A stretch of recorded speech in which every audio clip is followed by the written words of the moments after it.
Hello everyone, welcome to Learn with Yasmin. আজি ভিডিঅ'ত আমি চাম ক্লাছ 11ৰ বায়'লজি চেপ্টাৰ 2 জীৱৰ বৰ্গীকৰণ। আজি আমি চাম এনেকুৱা জীৱৰ বিষয়ে জীৱক 5 ৰাজ্য শ্ৰেণী বিভাজনত অন্তৰ্ভুক্ত কৰা হোৱা নাই, যেনেকুৱা ভাইৰাছ, ভাইৰয়েড, তাৰপিছত আছে কি লাইকেন, এইবোৰৰ বিষয়ে আমি চাম। আজি আমি কেৱল ভাইৰাছৰ বিষয়ে অধ্যয়ন কৰিম আজিৰ ভিডিঅ'ত, তাৰপিছত আমি ভাইৰয়েড আৰু লাইকেন চাম। আমি চাওঁ ভাইৰাছসমূহ কি হয়, আমি কেতিয়া ভাইৰাছৰ কথা শুনিবলৈ পাওঁ। ভাইৰাছসমূহৰ এনেকুৱা কি বৈশিষ্ট্যৰ কাৰণে ইহঁতক 5 ৰাজ্য শ্ৰেণীৰ ভিতৰত শ্ৰেণীভুক্ত কৰা হোৱা নাই।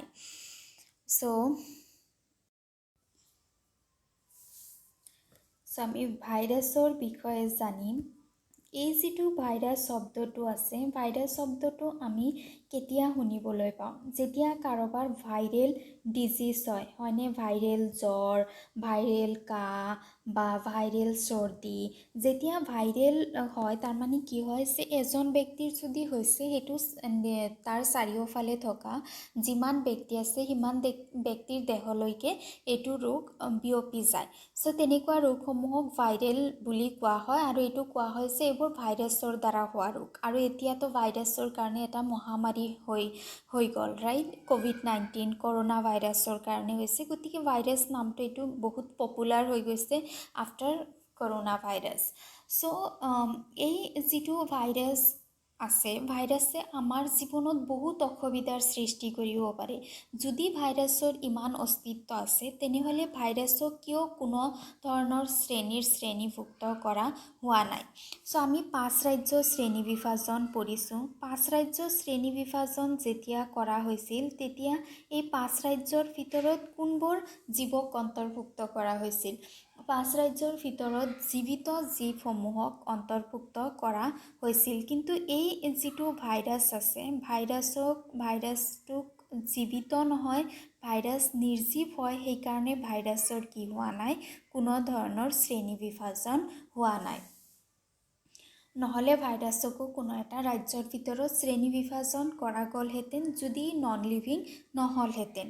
এতিয়া আমি চাওঁ ভাইৰাছৰ কি কি নিৰ্জীৱ গুণ আছে আৰু কি কি জীৱিত গুণ আছে। জীৱিত গুণ আছে ডেফিনেটলি, সেইকাৰণে ই ৰোগৰ সৃষ্টি কৰিব পাৰে, আৰু ইয়াৰ নিৰ্জীৱ গুণো আছে যাৰ কাৰণে ইয়াক কোনো ৰাজ্যৰ অন্তৰ্ভুক্ত কৰা হোৱা নাই।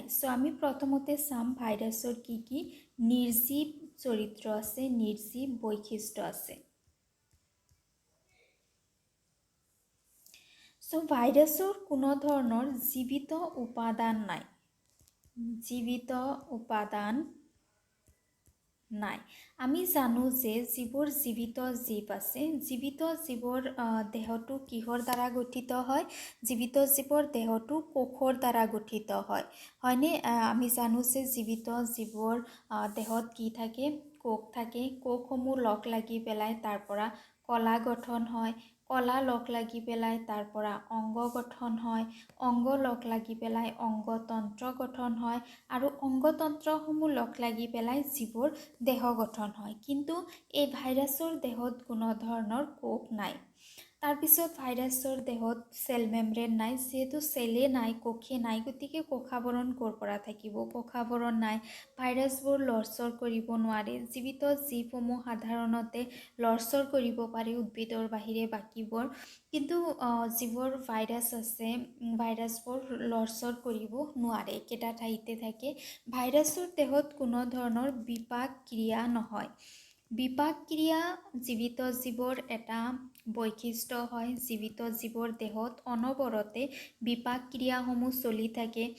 জীৱই শ্বসন কৰে, জীৱই খাদ্য হজম কৰে, জীৱৰ দেহত তেজ চলাচল কৰে, জীৱৰ ৰেচন হয়। কিন্তু ভাইৰাছৰ দেহত কোনো ধৰণৰ শ্বসন নাই, ডাইজেশ্যন নাই, তেজ চলাচল নহয়, বা ইহঁতে ৰেচন কৰিব নোৱাৰে। তাৰপিছত ভাইৰাছে নিজে সিহঁতে ৰিপ্ৰডাকশ্যন কৰিব নোৱাৰে, ভাইৰাছৰ প্ৰজনন নহয়। যদি ভাইৰাছৰ প্ৰজনন নহয় তেতিয়াহ'লে ভাইৰাছবোৰ কেনেকৈ ইহঁতৰ সংখ্যা ইনক্ৰিজ হয়। ভাইৰাছৰ সংখ্যা ইনক্ৰিজ হয় কাৰণ যেতিয়া ভাইৰাছসমূহ জীৱিত জীৱৰ দেহত সোমায় অৰ্থাৎ পোষকৰ দেহত সোমায় তেতিয়া ইহঁতে ইয়াৰ সংখ্যা বৃদ্ধি কৰিব পাৰে। আদাৰৱাইজ সিহঁতে প্ৰজনন কৰিব নোৱাৰে। চ' এইবোৰ হৈছে কি ভাইৰাছৰ কিছুমান নিৰ্জীৱ বৈশিষ্ট্য। এতিয়া আমি চাম ভাইৰাছৰ জীৱিত জীৱৰ দৰে কি বৈশিষ্ট্য আছে। এতিয়া ভাইৰাছবোৰ যেতিয়া এটা পোষকৰ দেহত সোমায় তেতিয়া ই জীৱিত জীৱৰ দৰে চৰিত্ৰ দেখুৱায়। তেতিয়া ভাইৰাছবোৰে কি কৰিব পাৰে? লৰচৰ কৰিব পাৰে। পোষকৰ দেহৰ বাহিৰত ইহঁতে লৰচৰ কৰিব নোৱাৰে। ভিতৰত সোমোৱাৰ লগে লগে ইহঁত জীৱিত হৈ যায়, লৰচৰ কৰিবলৈ আৰম্ভ কৰে। যেনেদৰে জীৱিত জীৱৰ দেহত জিনীয় পদাৰ্থ থাকে RNA, DNA, ঠিক তেনেদৰে ভাইৰাছৰ দেহতো জিনীয় পদাৰ্থ থাকে। তাৰপিছত ভাইৰাছবোৰে জীৱিত দেহৰ ভিতৰত অৰ্থাৎ পোষকৰ দেহত ইহঁতে প্ৰজনন কৰিব পাৰে, ইহঁতে উৎপৰিৱৰ্তন কৰিব পাৰে। হোষ্টৰ দেহৰ ভিতৰত ইহঁতে উৎপৰিৱৰ্তন কৰিব পাৰে। এইবোৰ হৈছে কি ভাইৰাছৰ কিছুমান জীৱিত চৰিত্ৰ। এতিয়া অভাৰঅল ভাইৰাছৰ বৈশিষ্ট্য বুলি ক'লে ভাইৰাছবোৰ হৈছে কি কোষবিহীন। ইহঁতৰ দেহত কোনো ধৰণৰ কোষ নাই। যদি জীৱৰ দেহত এটা কোষ থাকে তাক এককোষী বুলি কোৱা হয়। দুটা কোষ থাকিলে বহুকোষী, আৰু যদি কোষ নাথাকে তেতিয়াহ'লে তাক কোষবিহীন বুলি কোৱা হয়। ভাইৰাছবোৰ একেবাৰে সৰু, ভাইৰাছৰ যিটো আকাৰ হয় এইটো এক্সট্ৰিমলি স্মল হয়, একেবাৰে সৰু আকাৰৰ হয়। ভাইৰাছবোৰ। চ' এই যিটো ভাইৰাছ শব্দ আছে, ভাইৰাছ শব্দটো এজন চাইণ্টিষ্টে দিছিলে, লাভানাকে নামৰ এজন চাইণ্টিষ্টে ভাইৰাছ শব্দটো দিছিলে। আৰু এই ভাইৰাছ শব্দটোৰ অৰ্থ হৈছে বিষ, পয়জন। কিয় পয়জন হয়? কাৰণ ভাইৰাছে জীৱৰ দেহত বিভিন্ন ধৰণৰ ৰোগৰ সৃষ্টি কৰিব পাৰে, আৰু এনেকুৱা ধৰণৰ ৰোগে মানুহৰ জীৱন লৈ যাব পাৰে, মহামাৰীৰ সৃষ্টি কৰিব পাৰে, যিটো আমি এতিয়া চালোঁ কৰোণা ভাইৰাছৰ। চ' ইমান ভয়ানক হোৱাৰ কাৰণে ভাইৰাছসমূহক বিষ সৃষ্টি কৰে কাৰণে ইয়াৰ নাম বিষৰ সৈতে ৰিলেটেড ৰখা হৈছে। ভাইৰাছ শব্দৰ অৰ্থ বিষ হয়। চ' ভাইৰাছ যিবোৰ আছে, ভাইৰাছসমূহ হৈছে এটা পৰজীৱী, অব্লিগেট পৰজীৱী, অব্লিগেট পেৰাচাইট। ভাইৰাছবোৰে বেলেগ জীৱৰ অবিহনে ইহঁতে ছাৰ্ভাইভ কৰিব নোৱাৰে। ইহঁতৰ জীৱন চক্ৰ সম্পূৰ্ণ কৰাৰ কাৰণে এটা পোষকৰ প্ৰয়োজন হয়। চ' এইবোৰ হৈছে কি ভাইৰাছৰ কিছুমান বৈশিষ্ট্য। ভাইৰাছ জীৱিত আৰু নিৰ্জীৱ দুই ধৰণৰ চৰিত্ৰই দেখুৱায়। চ' ইয়াৰ পিছত আমি ভাইৰাছৰ গঠনসমূহ চাম। ভাইৰাছৰ গঠন কেনেকুৱা ধৰণৰ হয়, কি জীৱৰ দেহত কেনেদৰে ই এফেক্ট কৰে।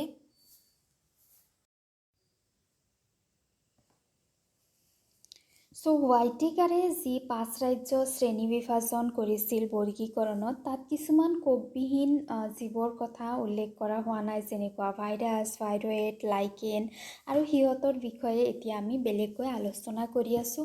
ভাইৰাছ নামটো বহুত বিখ্যাত নাম হয়, পপুলাৰ নাম হয়, আমি আমাৰ দৈনন্দিন জীৱনত শুনি থাকোঁ। আফটাৰ COVID-19 বা কৰোণা ভাইৰাছ, সকলোৱে ভাইৰাছৰ কথা শুনিছে, কিন্তু ভাইৰয়েড আৰু লাইকেনৰ নামো কিছু পৰিমাণে শুনা যায়, কিন্তু ভাইৰয়েড নামটো আমি বৰ বেছি শুনা পোৱা নাই। যদিও ভাইৰাছ, লাইকেন এইবোৰ নামৰ কথা আমি আমাৰ দৈনন্দিন জীৱনত শুনি থাকোঁ, তথাপি ইয়াক 5 ৰাজ্য শ্ৰেণী বিভাজনত হোৱাইটিকাৰে শ্ৰেণীভুক্ত কৰা নাই। ইয়াৰ কাৰণ কি? চ' আমি জানো যে যেতিয়া আমাৰ কাহ লগা বা পানী লগা ফ্লু বেমাৰ, যিকোনো ফ্লু বেমাৰ হয়, তেতিয়া আমি সহজে অনুভৱ কৰিব পাৰোঁ যে আমাৰ ভিতৰত ভাইৰাছ আছে, আৰু এইটো ভাইৰাছৰ প্ৰকোপ কেনেকুৱা সেইজন ব্যক্তিয়ে গম পায়। যিজন ব্যক্তিৰ ভাইৰেল ডিজিজ হৈছে, যিজন ব্যক্তিৰ COVID-19 হৈছে, যিজন ব্যক্তিৰ ভাইৰেল ফ্লু হৈছে, তেওঁ ভালদৰে গম পায় যে ভাইৰাছে দেহত কেনেকুৱা প্ৰভাৱ পেলাব পাৰে। যদি সকলো জীৱৰে কোষ থাকিব লাগে, ভাইৰাছ কোষীয় অস্তিত্ব নাই বাবে ভাইৰাছক জীৱিত বুলি কোৱা হোৱা নাই আৰু ভাইৰাছক পঞ্চৰাজ্যত স্থান দিয়া হোৱা নাই। যেতিয়া হোৱাইটিকাৰে জীৱসমূহক শ্ৰেণী বিভাজন কৰিছিল, তেতিয়া হোৱাইটিকাৰে জীৱসমূহক কোষ থকা জীৱসমূহক শ্ৰেণী বিভাজন কৰিছিল, অৰ্থাৎ জীৱিত জীৱসমূহক তেওঁ শ্ৰেণী বিভাজন কৰিছিল। যিহেতু ভাইৰাছবোৰ জীৱিত নহয়, ভাইৰাছত কোষ নাই, সেইকাৰণে তেওঁৰ যি 5 ৰাজ্য শ্ৰেণী বিভাজন আছিল তাতে ভাইৰাছসমূহক অন্তৰ্ভুক্ত কৰা নাছিল। ভাইৰাছৰ কোষবিহীন যিবিলাক জীৱিত কোষৰ বাহিৰত নিৰ্জীৱ বা নিষ্ক্ৰিয় স্ফটিক হিচাপে থাকে। ভাইৰাছবোৰে যেতিয়ালৈকে এটা জীৱিত পোষক নাপায় তেতিয়ালৈকে ভাইৰাছবোৰ নিৰ্জীৱ হয় আৰু সেইকাৰণে ইহঁতক যি আমাৰ 5 ৰাজ্য শ্ৰেণী বিভাজন আছে তাত অন্তৰ্ভুক্ত কৰা হোৱা নাই। কিন্তু যেতিয়াই ভাইৰাছে এটা জীৱিত পোষকৰ দেহত এণ্টাৰ কৰে তেতিয়া ইহঁতে কি হ'ব পাৰে, তোমাৰ জীৱিত হ'ব পাৰে, ইহঁতে ৰিপ্ৰডিউচ কৰে, ইহঁত জীৱিত জীৱৰ দৰে এক্ট কৰা ষ্টাৰ্ট কৰে। যেতিয়া ভাইৰাছে এটা জীৱিত কোষ সংক্ৰমণ কৰে তেতিয়া ভাইৰাছটোৱে সেই কোষটোৰ বা পোষকটোৰ গোটেই ক্ৰিয়া কৌশলটো নিজৰ নিয়ন্ত্ৰণলৈ আনে আৰু পোষকটোৰ দেহত নিজৰ বংশবৃদ্ধি ঘটাই শেষক যিটো পোষক থাকে পোষকটোক মাৰি পেলায়। যেতিয়া ভাইৰাছ এটা কোষ এটাত সোমাল, জীৱিত কোষ এটাত সোমাল, আমি জানো যে কোষৰ ভিতৰত কি থাকে, জিনীয় পদাৰ্থ থাকে, DNA, RNA এইবোৰ জিনীয় পদাৰ্থ থাকে। ভাইৰাছটোৱে গৈ পেলাই সেই যি জিনীয় পদাৰ্থ থাকে কোষ কেন্দ্ৰৰ ভিতৰত, সেই জিনীয় পদাৰ্থত গৈ পেলাই এটাক কৰে, সংক্ৰমণ কৰি পেলাই ইহঁতৰ যি জিনীয় ক্ৰিয়া কৌশল আছে সেই ক্ৰিয়া কৌশলসমূহ নিজৰ নিয়ন্ত্ৰণলৈ আনে। তাৰমানে ইহঁতৰ জিনীয় পদাৰ্থটো ভাইৰাছৰ যি জিনীয় পদাৰ্থ আছে তাৰ সৈতে এক্সচেঞ্জ কৰে। তেতিয়া কোষটোৰ যেতিয়া কোষ বিভাজন হয় তেতিয়া বিভাজন হৈ পেলাই যিমান কোষ সৃষ্টি হয় গোটেইবোৰ কোষ কি হয়, ভাইৰাছ থকা কোষ সৃষ্টি হয়।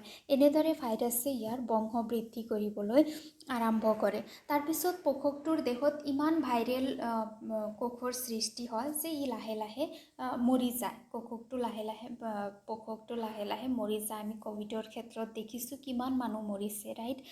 ইহঁতে অতি দ্ৰুত গতিত সেই কোষ বিভাজনৰ সৈতে নিজৰ বংশবৃদ্ধি কৰি গৈ থাকে আৰু পোষকবোৰ মৰিবলৈ ষ্টাৰ্ট কৰে। ইয়াৰ পিছৰ পেৰেগ্ৰাফত আছে যে এই যিটো ভাইৰাছ আছে সেইটো কেনেকৈ সৃষ্টি হ'ল, কোনে আৱিষ্কাৰ কৰিলে, ইয়াৰ নাম ভাইৰাছ কিয় হ'ল। আমি চাওঁ, ভাইৰাছ নামটোৰ অৰ্থ হৈছে বিষ আৰু ইয়াক নামাকৰণ কৰিছিল পষ্টেৰে। মই আগতেই কৈছোঁ যে ইয়াক বিষ বুলি কিয় কোৱা হয়, কাৰণ ভাইৰাছে জীৱৰ দেহত বহুত অসুবিধাৰ সৃষ্টি কৰে, ইহঁতক মৃত্যু পৰ্যন্ত আনি দিব পাৰে, যাৰ কাৰণে ভাইৰাছক বিষ নামেৰে ইয়াক নামাকৰণ কৰা হৈছিল। DJ ইয়েনভিস্কে 1892 চনত ধঁপাতৰ মজেইক ৰোগৰ কাৰণ হিচাপে এবিধ জীৱাণু আৱিষ্কাৰ কৰিছিল আৰু সেইটোৱে পোনপ্ৰথমতে তেওঁৱে এই ভাইৰাছবিধক আৱিষ্কাৰ কৰিছিল। আৰু এইবোৰ জীৱাণু বেক্টেৰিয়াতকৈও সৰু আছিল, কাৰণ বেক্টেৰিয়া ফিল্টাৰ কৰা যিবোৰ যন্ত্ৰ আছিল সেইসমূহত যেতিয়া ইয়াক ফিল্টাৰ কৰিবলৈ চেষ্টা কৰা হৈছিল তেতিয়া ইহঁত ফিল্টাৰৰ মাজেৰে সৰকি পৰিছিল, ইহঁত ইমান সৰু আছিল। আৰু MW বাইৰেন জিংকে 1898 চনত সংক্ৰমিত ধঁপাত গছৰ নিষ্ক্ৰিয় প্ৰয়োগ কৰি স্বাস্থ্যৱান ধঁপাত গছতো যে মজেইক ৰোগ সৃষ্টি হ'ব পাৰে তাৰ কাৰ্যপদ্ধতি প্ৰদৰ্শন কৰিছিল আৰু তৰল নিষ্ক্ৰিয় পৃথক তেওঁ কণ্টাজিয়াম ভাইভাম ফ্লুইডাম অৰ্থাৎ সংক্ৰামক সজীৱ তৰল বুলি ভাইৰাছক অভিহিত কৰিছিল। আৰু পৰৱৰ্তী কালত WM ষ্টিনলে এই প্ৰমাণ কৰি দেখুৱাইছিল যে ভাইৰাছক স্ফটিকলৈ ৰূপান্তৰিত কৰিব পাৰি আৰু স্ফটিকবোৰ বিশেষত প্ৰটিনৰ দ্বাৰা গঠিত। ইহঁত পোষক কোষৰ বাহিৰত নিষ্ক্ৰিয় হিচাপে থাকে। পোষকৰ দেহৰ বাহিৰত যিবোৰ ভাইৰাছ থাকে, ভাইৰাছসমূহ নিষ্ক্ৰিয় অৱস্থাত থাকে আৰু ইহঁত অবিকল্পী পৰজীৱী হয়। তাৰমানে ইহঁতে যেতিয়া পোষকৰ অবিহনে ইহঁত একো নহয়, ইহঁত মৃত হয়।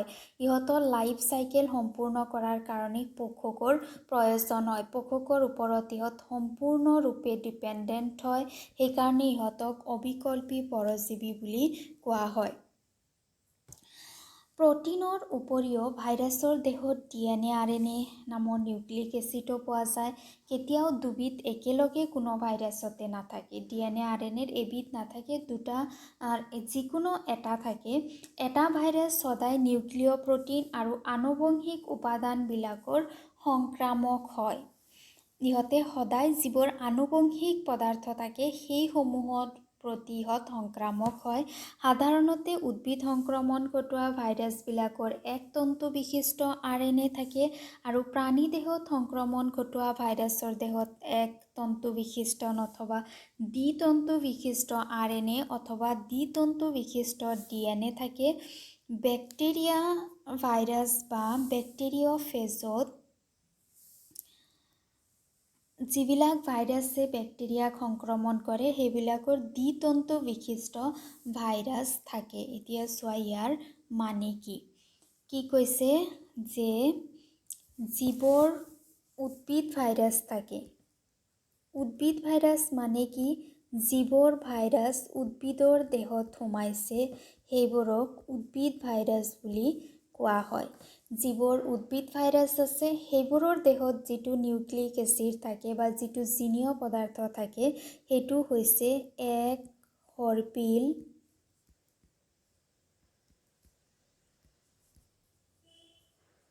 DNA। এনেকুৱা এটা সৰ্পিল থকা DNA থাকে উদ্ভিদৰ ভাইৰাছৰ। তাৰপিছত যিটো প্ৰাণী ভাইৰাছ থাকে, তাৰমানে যিবোৰ ভাইৰাছ প্ৰাণীৰ দেহত সোমায় সেইবোৰক প্ৰাণী ভাইৰাছ বুলি কোৱা হয়। প্ৰাণী ভাইৰাছৰ যিটো DNA বা RNA থাকে বা যিটো জিনীয় পদাৰ্থ থাকে সেইটো হৈছে দ্বিসৰ্পিলযুক্ত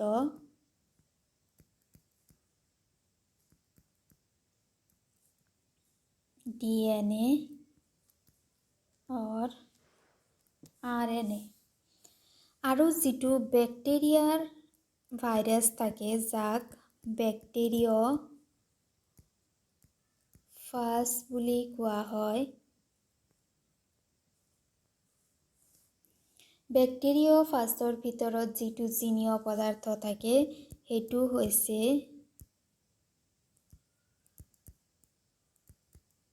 দ্বিসৰ্পিল DNA। যিটো ভাইৰাছ উদ্ভিদত সোমায় তাৰ জিনীয় পদাৰ্থ হৈছে এক সৰ্পিল DNA। যিটো প্ৰাণীৰ দেহত সোমায় তাৰ জিনীয় পদাৰ্থ হৈছে দ্বিসৰ্পিল DNAও হ'ব পাৰে, RNAও হ'ব পাৰে। আৰু যিটো বেক্টেৰিয়াত সোমায় সেইটো ভাইৰাছৰ যিটো জিনীয় পদাৰ্থ থাকে সেইটো হৈছে দ্বিসৰ্পিল DNA। ইয়াতে তাৰপিছত আছে ভাইৰাছৰ গঠন কেনেকুৱা ধৰণৰ হয়। ভাইৰাছৰ বাহিৰৰ প্ৰটিন আচ্ছাদকখনক কেপচিড বুলি কোৱা হয়। চিত্ৰত আছে, আমি চিত্ৰটো চাম।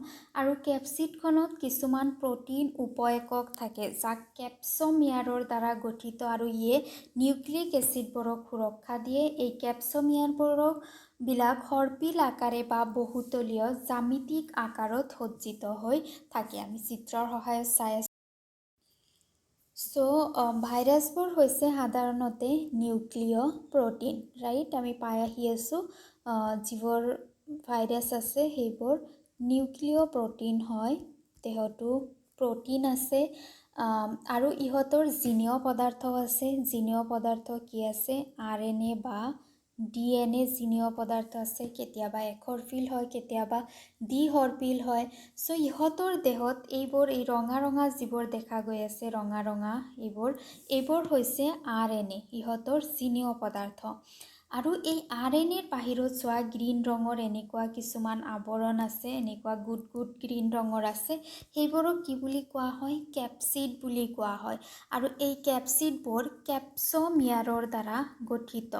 কেপছমিয়াৰৰ দ্বাৰা কেপচিডবোৰ গঠিত আৰু ইয়াতে কেপছমিয়াৰ থকাৰ কাৰণ কি কেপছমিয়াৰৰ কাম কি ই ৰক্ষণাবেক্ষণ দিয়ে ই যিবোৰ জিনীয় পদাৰ্থ আছে আমি আগৰ ফালে ৰঙা ৰঙৰ যে জিনীয় পদাৰ্থ চাইছোঁ সেই জিনীয় পদাৰ্থবোৰক ৰক্ষণাবেক্ষণ দিয়ে এই যিবোৰ জিনীয় পদাৰ্থ আছে ইয়াক এই কেপচিডবোৰে ৰক্ষণাবেক্ষণ দিয়ে যাৰ কাৰণে ইয়াৰ বাহিৰত কেপচিডৰ এটা আৱৰণি থাকে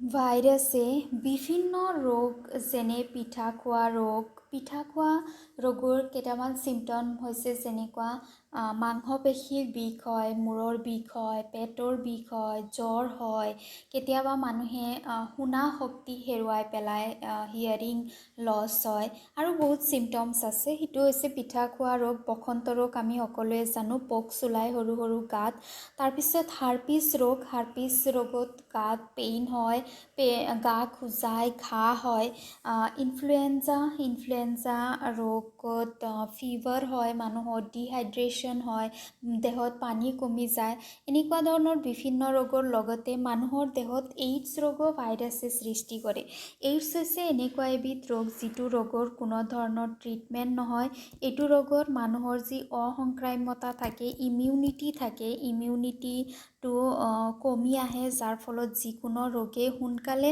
ব্যক্তিক আক্ৰমণ কৰিব পাৰে ব্যক্তিজন ৰোগী হৈ পৰে আৰু লাহে লাহে দুৰ্বল হৈ মৃত্যুমুখত পৰে আৰু উদ্ভিদৰ দেহত ভাইৰাছে সৃষ্টি কৰা ৰোগৰ লক্ষণসমূহ হৈছে মজেইক সৃষ্টি হয় লিফ ৰলিং বা কাৰ্লিং তাৰমানে পাতবোৰ মূৰ খাই যায় এনেকুৱা পাতবোৰ মূৰ খাবলৈ ষ্টাৰ্ট কৰে মূৰ খাই যায় পাতবোৰ হালধীয়া পৰে ভেইন ক্লিয়াৰিং হয় চাপৰ হয় গছ আৰু গছৰ যি বৃদ্ধি হয় বৃদ্ধিটো ৰৈ যায় চ' এইবোৰ হৈছে কিছুমান লক্ষণ ভাইৰাছৰ দ্বাৰা হোৱা ৰোগৰ আজি ভিডিঅ'ত ইমানখিনিয়ে ভিডিঅ' কেনেকুৱা পালা জনাবা ভাল লাগিলে লাইক কৰিবা ফ্ৰেণ্ডছৰ সৈতে ভিডিঅ' শ্বেয়াৰ কৰিবা আৰু চেনেল ছাবস্ক্ৰাইব কৰিবা থেংক ইউ